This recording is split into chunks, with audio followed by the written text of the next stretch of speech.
वो जी कहते हैं ना कि हंसते हुए चेहरों के पीछे भी कई बार रोंदे हुए चेहरे छुपे होते हैं। बस वही हालत इस समय बेबी जॉन की हो गई है। मतलब बेबी जॉन लिटरली ना बेबी बचा है ना जॉन बचा है। एक तरीके से जब बेबी जॉन नाम अनाउंस हुआ था तब लोगों ने कहा था कि जी इंडिया की जॉन विक आ गई है। इंडिया जो है वो कियानो रीव्स की जो जॉन विक है ना उसको टक्कर देगा इस मूवी के साथ में। और टक्कर देना तो छोड़ दो भाई, बाल भी बांका नहीं कर पाई है। चुल्लू भर पानी में डूबने की नौबत आ चुकी है। जो कलेक्शन इस मूवी का अब शनिवार को निकलकर सामने आ रहा है उसको देखने के बाद में मेकर्स यही कहेंगे कि भैया हम अपनी आंखें खुद ही बंद कर लेते हैं, कान में खुद ही रुई ठूस लेते हैं, क्योंकि ना तो हम ये कलेक्शन देख पा रहे हैं और ना ही हमारे अंदर किसी के मुंह से सुनने की क्षमता बची है।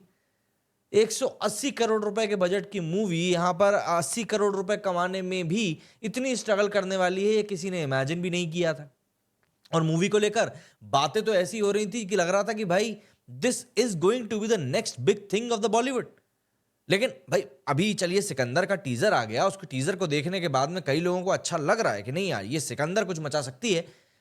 लेकिन बेबी जॉन के साथ में जो हुआ है भैया वो सरासर नाइंसाफी है।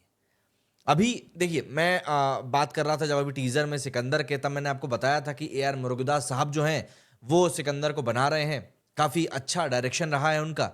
और जब हम बेबी जॉन के पर्सपेक्टिव में बात करते हैं उसमें भी ऐसे ही था कि इटली का नाम जुड़ा हुआ था। लेकिन यहाँ पर एक चीज़ जो समझ में आई है वो ये कि सिर्फ साउथ का नाम भर जुड़ जाने से चीज़ें नहीं सुधरने वाली हैं बॉलीवुड के लिए।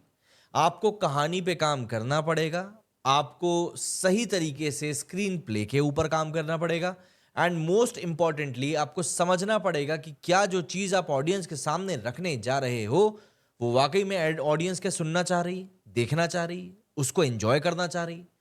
एक मूवी के तौर पर, एक एक्टर के तौर पर जो सबसे बड़ी रिस्पॉन्सिबिलिटी इन लोगों की होती है वो ये कि एक इंसान जो शायद अपनी जिंदगी में परेशान है वो कुछ पैसे खर्च करके आपके सिनेमा को यहां पर देखने के लिए आ रहा है, तो वो वहां पर बैठ के आपके सिनेमा को एंजॉय करे, वो थोड़ी देर के लिए ही सही लेकिन एक दूसरी दुनिया में चला जाए। लेकिन अगर वो चीज आप नहीं अचीव कर पा रहे हो तो ऑब्वियस सी बात है आप फेल हो रहे हो आपके प्रोजेक्ट के साथ में। और यहां पर बेबी जॉन के साथ में यही हो रहा है। मैं कलेक्शन की तो बात आप छोड़ दीजिए, दरअसल इस पॉइंट पर तो अब ऑक्यूपेंसी की बात करना ही ठीक है। जो थिएटर मालिक हैं उनका कहना है कि भैया बेबी जॉन से अच्छा तो हम लोग पुष्पा ही चला लें, कम से कम उसको देखने के लिए लोग आ तो रहे हैं। यहां पर तो शो चलाने के बाद में शो को देखने के लिए झाड़ू पोछा करने वाले ही बच रहे हैं। ऐसे करके तो हमारा खर्चा भी निकल जाए तो बहुत बड़ी बात है। दरअसल मेकर्स की जो स्ट्रैटेजी समझ में आ रही है मुझको उसमें यह है कि ये लोग ओटीटी, डिजिटल और म्यूजिक राइट से ये लोग पैसा कमा लेंगे। तो इन लोगों का थिएटर में जो भी कमाई होगी वो अपनी जगह पर है। लेकिन जितने पैसों में डिस्ट्रीब्यूटर्स ने इस मूवी को खरीदा है बेबी जॉन को कि वो अपने अपने एरिया में इस मूवी को चलाएंगे और उससे पैसा कमाने की सोचेंगे, उन डिस्ट्रीब्यूटर्स को कितना नुकसान हो रहा होगा मैं तो बस ये सोच रहा हूँ। मतलब आप मूवी बना देते हो ये बोलकर कि नहीं भैया हम एक नई मूवी बना रहे हैं, वो निकलती रीमेक है, रीमेक भी अच्छी नहीं होती है, फिर पब्लिक उसको देखने जा नहीं पाती है, जाना चाहती नहीं है। एंड बातें फिर ऐसी होती हैं कि भैया बस हमने तो बहुत मेहनत करी थी, हमने तो जी जान लगा दी थी, लोग देखने ही नहीं जाते हैं पिक्चर, हम क्या करें। अबे तुम ऐसी पिक्चर बनाओ तो सही जो लोग देखना चाहें। लोग इसीलिए तो देखना नहीं चाह रहे हैं आपके पिक्चर क्योंकि आपकी मूवी देखने लायक बची ही नहीं है, सिंपल एज दैट। इस बात को अगर आप समझ लो तो बहुत अच्छी बात है, ना समझो तो ऑब्वियस सी बात है समस्या की बात तो रहेगी। और यहां पर वही समस्या की बात फिलहाल बनती हुई दिखाई दे रही है। वरुण धवन ने इस मूवी में अच्छा काम किया, मैं अपने हर वीडियो में ये बात बता रहा हूं, लेकिन बात वही है कि कोई मतलब नहीं निकला है उस काम का। जो स्क्रीन प्ले है उसने पूरी तरीके से मूवी को एक तरीके से धोखे में छोड़ दिया है कि अब आप देख लो अपने हिसाब से आपको क्या करना है। थलपति विजय इसके ओरिजिनल मूवी के में एक्टर थे और उनकी फैन फॉलोइंग भी एक बहुत बड़ा फैक्टर थी कि थेरी मूवी जो 2016 में आई थी एटली के डायरेक्शन में वो सक्सेसफुल रही थी। लेकिन अब उसी मूवी की रीमेक जब हिंदी में बनी है तो वो बिल्कुल मुंह के बल जाके गिर गई है। इसके अलावा मैं क्या बताऊं आपको। पुष्पा इसकी रिलीज से करीब 20 दिन पहले रिलीज हुई थी और पुष्पा आज की तारीख में जो कलेक्शन निकाल रही है वो मुझे किसी को बताने की जरूरत है नहीं कि कैसी क्या है, क्योंकि पुष्पा का कलेक्शन लगातार मतलब ऐसा चल रहा है कि आप पूछिए मत। अच्छा, सबसे बड़ी बात यह है कि इस मूवी के साथ में थोड़ा दिन पहले, एक हफ्ते पहले मुफासा करके भी एक मूवी रिलीज हुई थी जो कि ऑब्वियसली बात है वॉल्ट डिज्नी की है। उस मूवी का कलेक्शन भी इससे बेहतर जा रहा है। सबसे शॉकिंग बात तो ये है, मतलब कल फ्राइडे को जिस दिन बेबी जॉन ने 3.2 करोड़ का बिजनेस किया है उसी दिन मुफासा ने हिंदी में 2 करोड़ का बिजनेस किया है और ओवरऑल जो उसका कलेक्शन हुआ वो 6.25 करोड़ का हुआ है। मतलब मुफासा भी यहां पर इस समय बेबी जॉन को बीट कर रही है। बेबी जॉन के कलेक्शन की अगर हम लोग बात करें तो 3 दिनों में इसका जो टोटल कलेक्शन हुआ वो 19.65 करोड़ रुपीस हुआ। अगर हम ओवरसीज कलेक्शन की बात करें तो करीब 4 करोड़ हुआ। इंडिया का ग्रॉस कलेक्शन इसका 23 करोड़ हुआ। ऐसे में इन टोटल इस मूवी ने 4 दिनों में 27 करोड़ रुपीस कमा लिए। फोर्थ डे की बात करें तो फोर्थ डे ऑब्वियस सी बात है ये स्ट्रगल कर रही है। अभी जिस पॉइंट पर मैं ये वीडियो शूट कर रहा हूं उस समय पर ये मूवी 2.75 करोड़ रुपए कमा चुकी है और दिन ऑलमोस्ट खत्म होने पर है।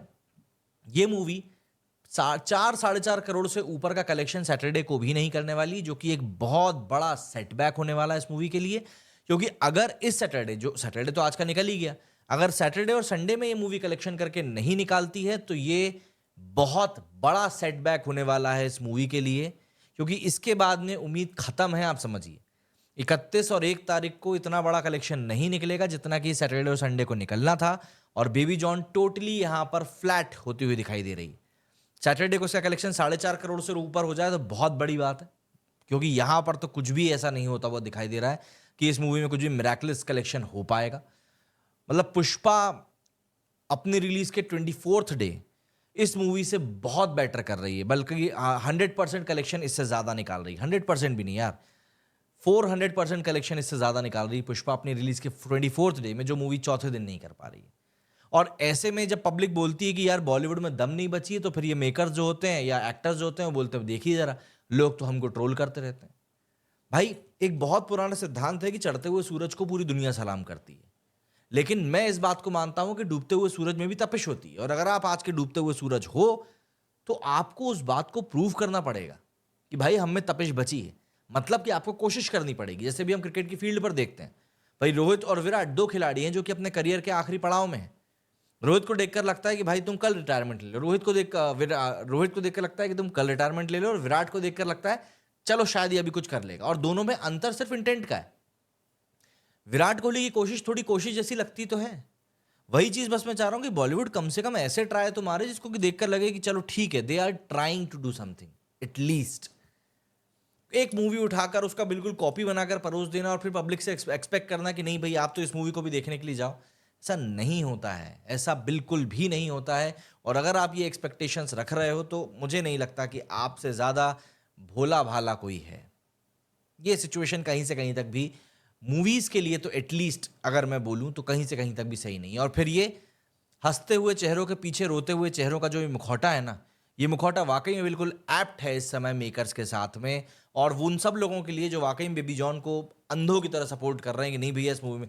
कोई ट्रेलर देखकर मुझे भी बहुत अच्छा लगा था, बट मूवी देखने के बाद में यकीन मानिए तोते उड़ गए दिमाग के। कमेंट करके बताइएगा अगर आपने भी इस डिजास्टर को झेला है तो। मेरे इस वीडियो में फिलहाल इतना ही। जय हिंद, जय भारत।